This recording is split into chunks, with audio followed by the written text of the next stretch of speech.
उत्तर प्रदेश में अब उस खबर से खबरदार करते हैं जहां बेड कब ओवैसी की चर्चा हर बैठक में हो रही। ने साफ तौर पर कहा कि जिस तरह ओवैसी का प्रभाव मुस्लिम बेल्ट में बढ़ रहा है वो 2027 के लिए खतरे की घंटी है। यूपी में घर में लोग नमाज पढ़ रहे तो फेसबुक कर रहे थे। माने अगर सिर्फ मुसलमान समाज ही नमाज पढ़ता है, दूसरा समाज कुछ भी कर ले, फिक्र नहीं है बीजेपी सरकार को।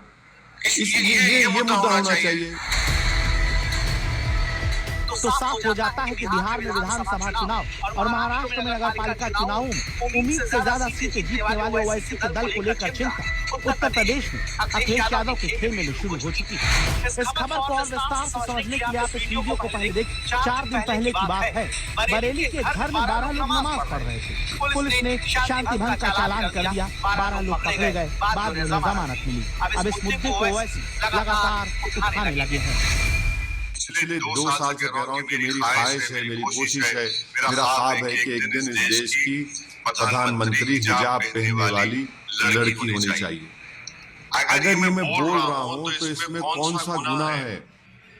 क्या हम ख्वाब नहीं देख सकते? क्या हम उस ख्वाब को पूरा करने की कोशिश नहीं कर सकते? क्या भारत का संविधान हमको इस बात से रोकता है? नहीं रोकता है। यही तो हम ये कह रहे हैं कि ख्वाब देखो, उन ख्वाबों को पूरा करने के लिए मुत्तहिद रहो, काम करो। इसी तरह ओवैसी लगातार ये भी कहने में जुटे हैं उनका ख्वाब है एक दिन हिजाब पहनने वाली मुस्लिम महिला भारत के प्रधानमंत्री। ऐसे बयानों और मुस्लिम बाहुल्य सीट पर लगातार बीजेपी के विरोधियों के मुकाबले ओवैसी की पार्टी को चुना जाना सवाल उठाता है। क्या यूपी में ओवैसी चुनौती बन सकते हैं?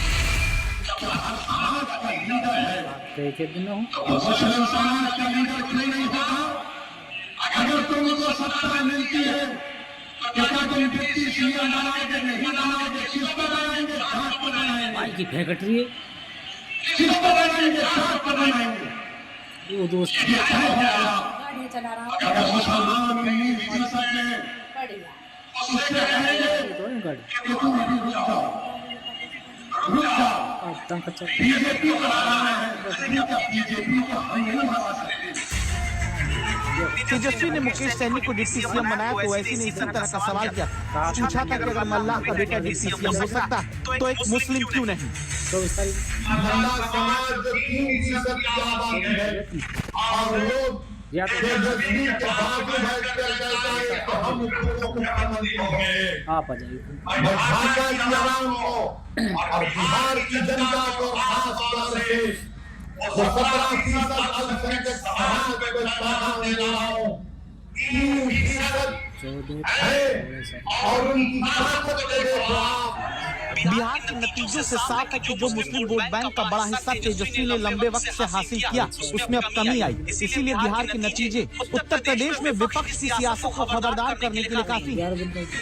क्योंकि उत्तर प्रदेश में मुस्लिमों की आबादी 19.26% के करीब और उत्तर प्रदेश की 403 विधानसभा सीट में 137 मुस्लिम बाहुल्य हैं। इनमें 47 सीट ऐसी जहां 30% से ज्यादा मुस्लिमों की आबादी है। और अगर सीमांचल की तरह यूपी में भी मुसलमानों का एक बड़ा हिस्सा ओवैसी की तरफ थोड़ा भी जाता है तो यूपी में मुस्लिम वोट को लेकर होती राजनीति को झटका लगेगा। जहां एनडीए 85